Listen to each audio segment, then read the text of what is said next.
Kuncinya utang ya. Dulu soalnya di beberapa episode yang lalu juga kita bahas tentang Sido. Iya, sedikit yang hutangnya berhutang.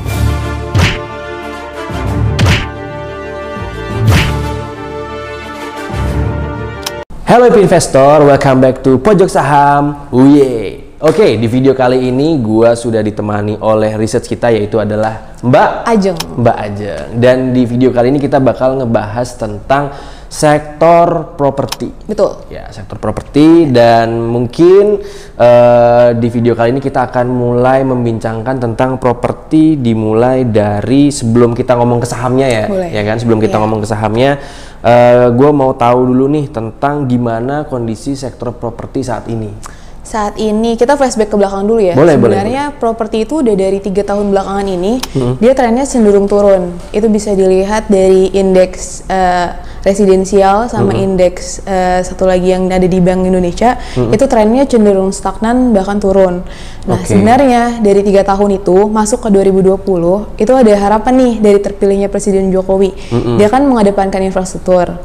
Nah, akan ngeling ke properti dong kalau infrastruktur maju. Nah, tapi kan nyatanya 2020 ini kan ada pandemi. Ya, banyak kejutan. Ya, banyak kejutan. Jadi ada penerapan PSBB dan segala macam, bisnis berhenti, terus ekonomi melemah. Jadi orang-orang cenderung nge-hold dulu nih untuk beli macam-macam, apalagi beli properti masuknya tanah dan perumahan gitu, orang-orang cenderung nge-hold dulu. Jadi saya bisa simpulkan sampai saat ini sih properti masih stagnan, cenderung turun sih untuk dari sektoralnya gitu. Oke, tapi di tengah penurunan pertumbuhan di sektor properti masih ada nggak nih kira-kira peluang dari emiten-emiten tertentu yang bisa menghasilkan potensi cuan? Oke, kalau dari Anakorindo sendiri ini salah satu topik dari propertinya itu emiten Pakuwon Jati. Atau tik sahamnya PWON. Jadi sekalian kita kenalan. Nah, PWON. Sekalian kita kenal aja sama PWON. Jadi PWON ini dia emiten properti pertama yang listing di bursa tahun 1989. Oh, udah lama ya. Nah, iya, dia ini termasuk perintis properti di skema Superblok.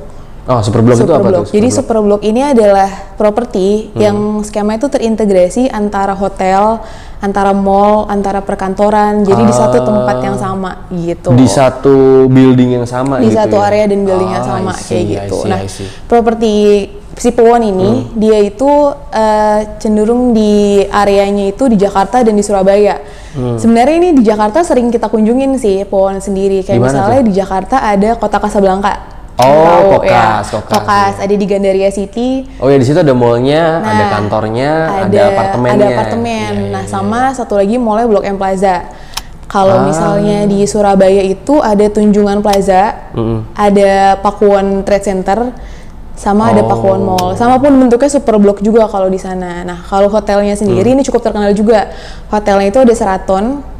Oh, Sheraton itu under PWON. Sama satu lagi Four Points. Nah, nextnya si PWON ini akan menggandeng The Westin sama Moxy Hotels gitu. Nextnya, berarti upcoming projectnya mereka. Di Jakarta dan di Surabaya gitu.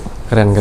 Nah, jadi kalau misalkan tadi kan sempat disinggung kalau secara global properti itu stagnan, cenderung melemah.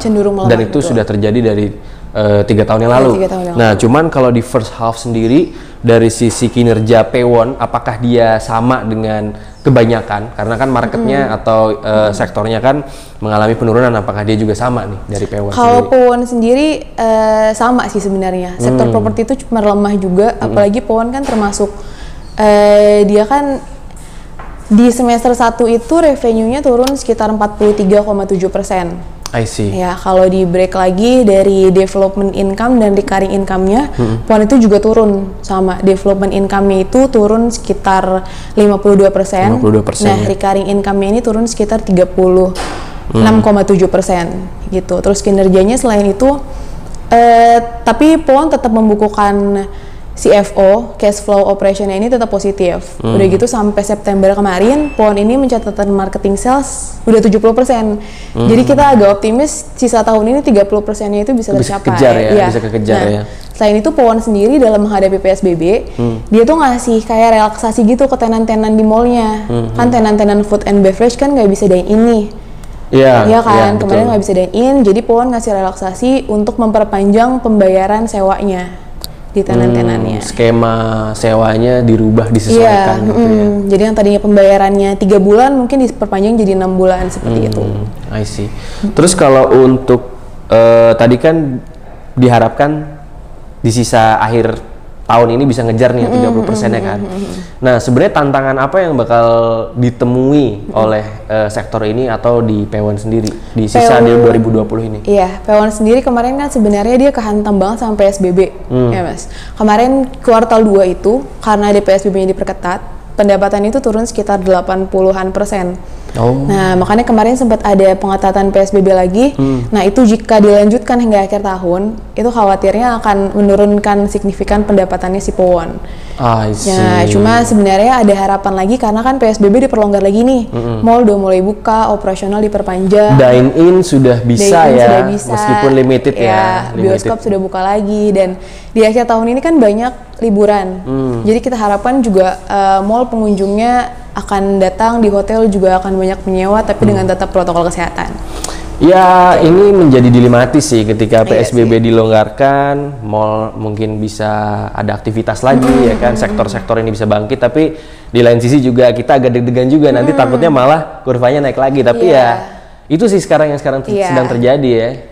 Terus kalau untuk dari sisi rekomendasi atau target harga nih, mungkin dari happy investor dan nunggu-nunggu nih, oke lah dari tadi bahas ini gue beli berapa gitu. Target price-nya berapa? Rekomendasinya, sebenarnya aku mau jelasin dulu keunggulan Pewon dibanding properti lain ya. Boleh. Kalau Pewon ini dibanding properti lain, dia memiliki recurring income yang lebih besar. Nah, recurring income ini adalah pendapatan yang kita dapat dari sewa. Jadi karena Pewon banyak hotel, banyak sewain ruang-ruang di mall, banyak sewain apartemen sama kantor. Jadi namanya itu recurring income dan dia punya porsi sekitar 58%. Recurring income itu kan income yang berulang kan?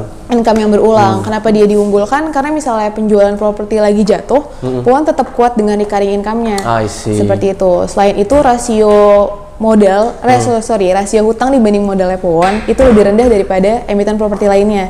Dia cuma sekitar lebih kecil dari 0,25 kali, sementara emiten properti lainnya seperti BSDE dan CTRA itu rasio utangnya udah di atas 0,5 kali gitu.